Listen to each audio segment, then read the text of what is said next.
Charlie still in command. Miss Vale arrived on Monday, and the little girls fell in love with her. She was very pretty, with bright, dark eyes, and a quick, cheerful manner. But they found she was very firm and strict in some things, and lessons could not be trifled with. "I shall not give you any lessons you cannot prepare, and when I come I expect to find them done. If they are not, I shall conclude it is idleness that is the cause and will deal with it accordingly." This sounded very alarming, but the children found that she was right, and that there was no excuse for their lessons not being learnt. She came from 9 o'clock to 1, and they had an hour every afternoon in which they did what they called their prep for her. Charity and Hope did everything together. Faith could not keep up with them. She was slow and persevering, but not very clever at books. Yet Miss Vale, if she had any preference, liked to teach her the best of the three, for her whole heart was in what she did, and she was extremely conscientious. In a few days' time, Faith was allowed to go to see Charlie. His mother met her at the door. "My boy did too much with you that day. He has been in bed ever since. His father says there must be no voyages down the stream for a long time to come, so don't encourage him to talk about it." Faith was taken into the sitting room, where Charlie lay on the couch, looking very white and frail, but he greeted her most cheerfully. "Come on, Ben. Isn't it hard lines for me?" "What's been the matter with you?" asked Faith in a sympathetic tone. "Oh, temperature, it's always that. My head nearly bursting and I'm hot as fire. But I'm all right now. What have you been doing?" Faith gave an account of their days since last they met, and from being very bright Charlie's spirits sank, and he began to talk most gloomily. "It's no use my trying to do anything like other fellows. If God had made me a girl, I shouldn't have minded half so much, but boys are meant to be strong, and I think it's a shame I shouldn't be. I quite hate myself sometimes. If I was meant to be weak and ill, I oughtn't to have been born a boy. It was a big mistake." "But," said Faith with rather a shocked look, "God borned you, and He can't make mistakes. And I don't see why girls should be ill and not boys. Besides, Charlie, if you aren't strong outside, you can be inside. I was talking with my friend Timothy about you. He said it wasn't any odds about the body, it's the soul that really matters." "Don't you like people with strong souls?" "I don't know what they're like," Charlie said, staring at her. Faith's eyes grew big and glowed with light as she replied, "Oh, they're heroes, always smiling at difficult days and going straight on with their heads up, even if they're hurt. I've thought about them a lot. And I'm hoping the Comforter will make my soul grow big and strong. I should like never to cry when I'm hurt, and never grumble when things are horrid. And keep smiling even if the whole world turned against me and trampled me down." Faith spoke with such fervor that Charlie was much impressed. She added, "We all think you have a strong soul because you're so cheerful." "Oh, I'm not," said Charlie. "I've been beastly to Mother. I'm so awfully disappointed that Dad won't let me go on the raft. It's the one thing I really enjoy. There's nothing else I can play at. It does seem a shame." "We play lots of games," said Faith, "and we've no raft." "No, but you are girls, and you can run about and climb trees. I've had a miserable time shut up here all alone." "I suppose," said Faith shyly, "you wouldn't like the Comforter to stay with you? I think you would feel better if he did. I don't know him very well yet, but Timothy talks to me about him. And I think it's so wonderful that he likes coming and living with boys and girls and making them happy and good and strong. What do you mean? Asked Charlie. Timothy told me about him first. If you're ill and unhappy, he would like to come to you and comfort you. That's why he's called the Comforter. Wherever he goes he comforts, and he does it perfectly, because, he is God. Faith's voice sank to an odd whisper. What a funny girl you are, said Charlie. You seemed as if you were talking about a real person. But the Comforter is real. Well, a real person is somebody you can see. If you can't see him, you can hear him, said Faith gravely. There are lots of real things we can't see. The wind. Oh, I know, but you're preaching a sermon. Am I? Faith subsided into silence. Presently she said, Then I can't tell you how to be happy and comforted, if you won't believe what Timothy says. Can you find out this puzzle? Charlie would have no more serious talk, and produced a little puzzle box with a padlock which opened itself in a wonderful way. Faith was interested at once.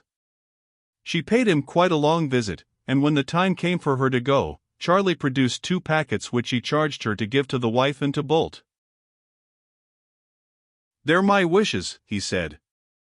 You signed on to do what I told you for a year, and I'm still in command, though I'm ill.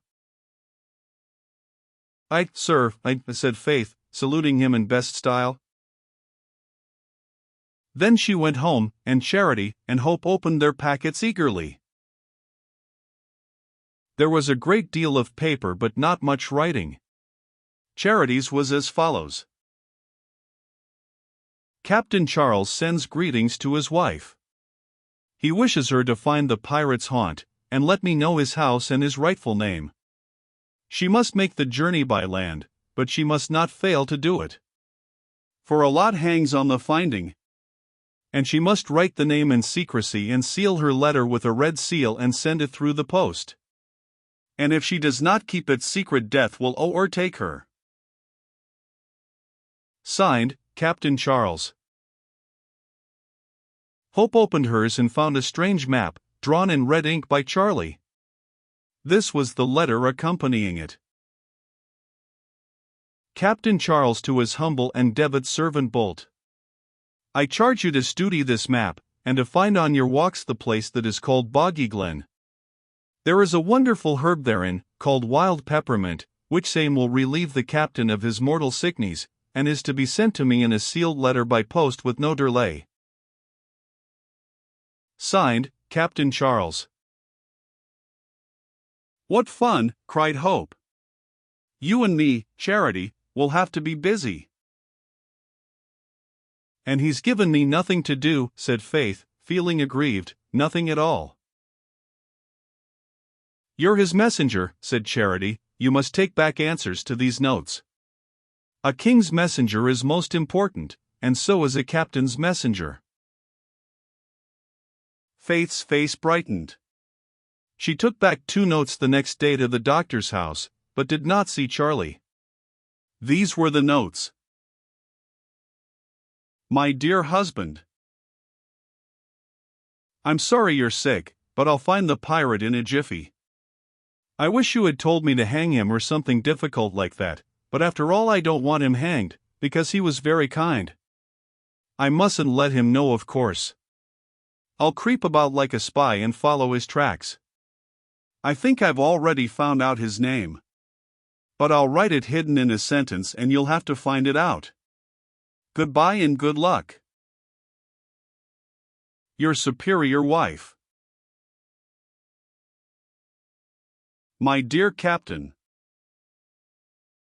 I will find the healing herb, no fear about that.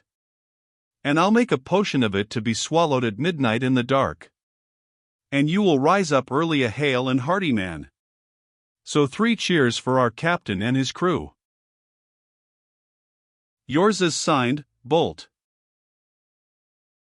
Faith had these letters read aloud to her and she thought them wonderfully clever. The very next day, Charity and Hope set off on their different quests.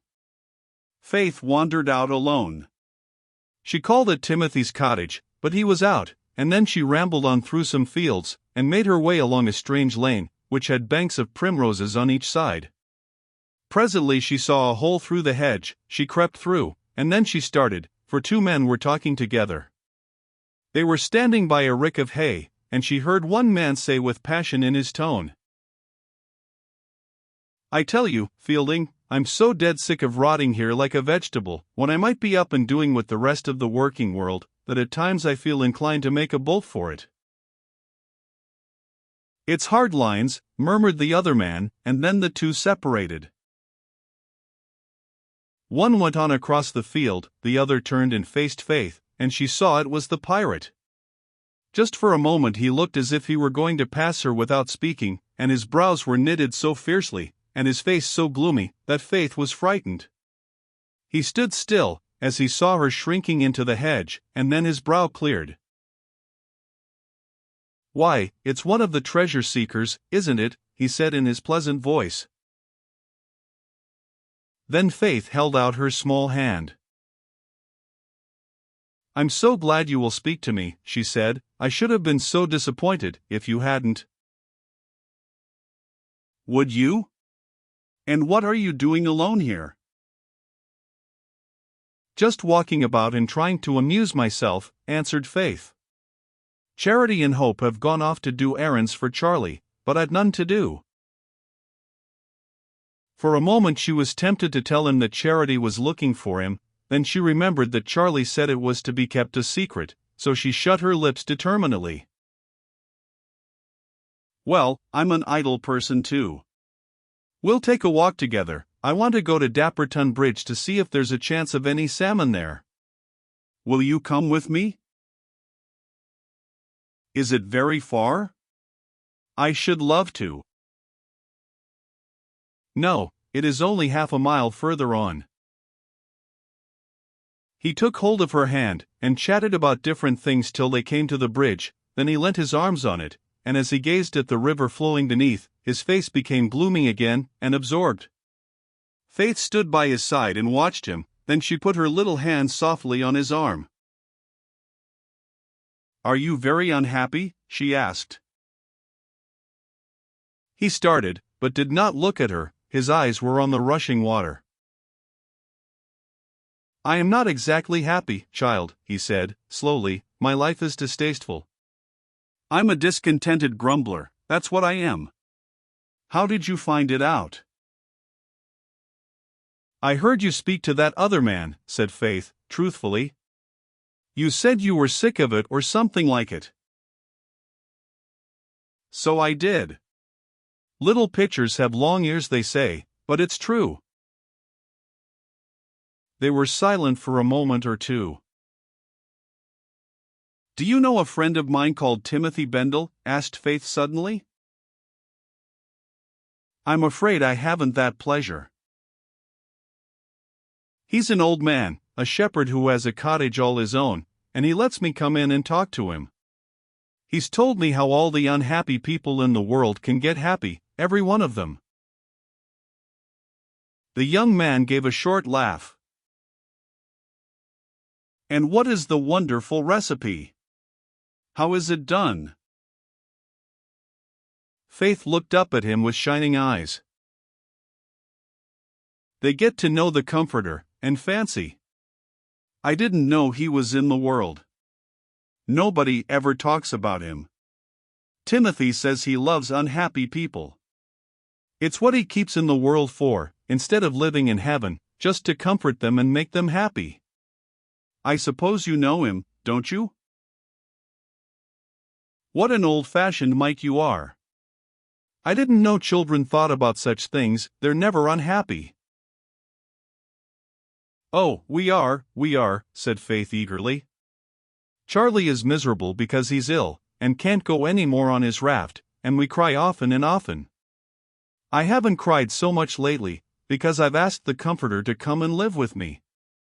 You can't cry very well when you feel him quite close to you. I think you'd find he would make you very happy. If you went to Timothy, he would tell you all about him. He reads bits of the Bible out to me.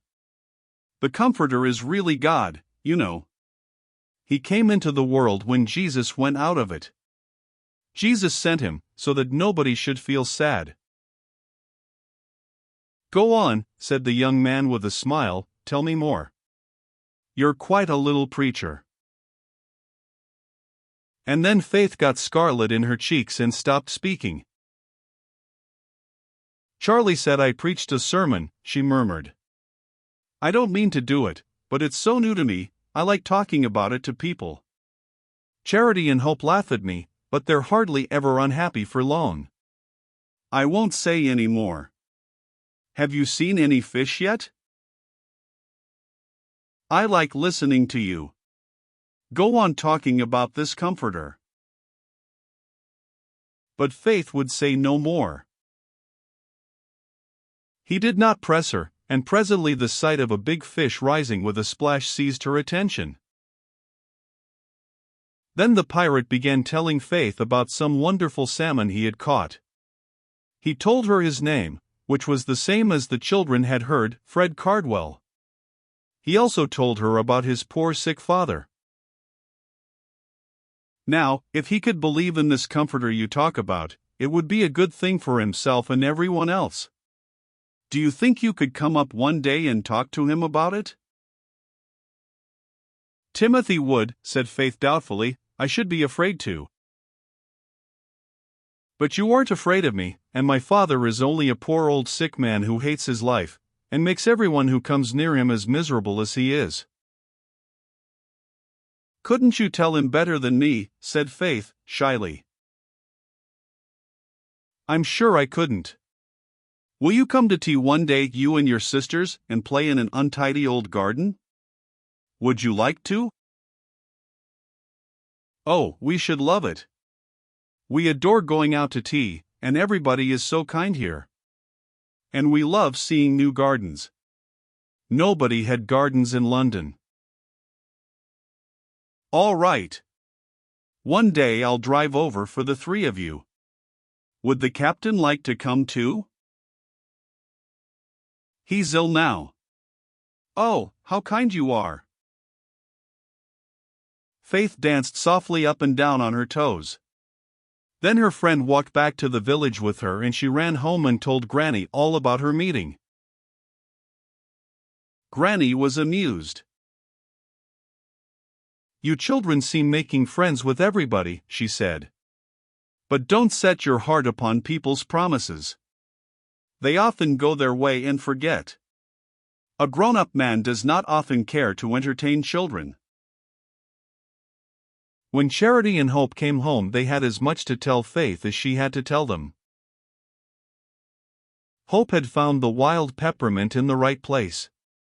She had been studying her map as she walked along the road, and the old rector came up and told her at once how she could find Boggy Glen. It was over some fields behind a pine wood. Charity had not been so fortunate, but the post office woman had told her that the Towers was the name of Mr. Cardwell's place, and a carrier's cart passed it every Wednesday. If only Miss Vale would give us a holiday, I could go, said Charity, but she won't. And I'm not quite sure that the pirate is Mr. Cardwell.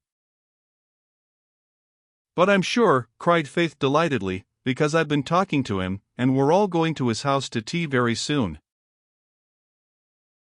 Then she told her story, and Charity was not best pleased. You've been doing what I ought to have done, she said. You'd no business to go and speak to him. You ought to have come off and told me where he was. But I didn't know where to find you, said Faith. Charity sniffed. It's not secret at all if you know all about it, she said.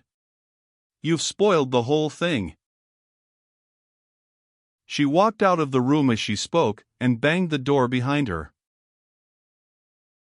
Faith felt inclined to cry, but Hope told her that Charity had come home tired and cross, and that she didn't mean what she said, and when the sisters met at tea Charity was her bright self again, and quite interested about writing her sealed letter to the captain.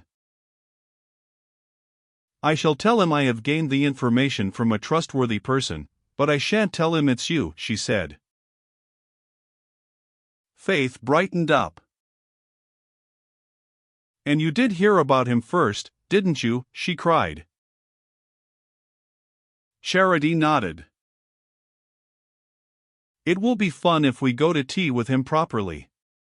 Mrs. Budd, at the post office, told me it was a beautiful house, but that old Mr. Cardwell led his son a dog's life. I wonder what that means."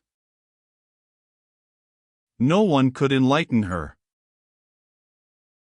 After tea, Charity wrote her letter, and Hope was very busy soaking her mint in hot water, and pouring it into a bottle which she begged from her aunt. She managed to put a drop or two of vinegar in it and some salt, so she assured her sisters it was quite as nasty as it ought to be. And then there was a great fuss sealing the packages up. Granny found an odd bit of sealing wax she lent them. Charity read her sentence out proudly to her sisters in which the pirate's name was buried. It was this: "First read end down. Cut all right dates with easy little letters." And she added below, "Follow this advice and you will find what you want." Faith could not understand it at all, until Charity showed that the first letters of each word spelt his name, and then she thought it wonderfully clever and wondered if Charlie would discover it quickly. She took the packages off that same evening, but only left them at the door for him, as Granny said she was not to stay, for bedtime was close at hand. And all three children went to bed very satisfied with their day's work.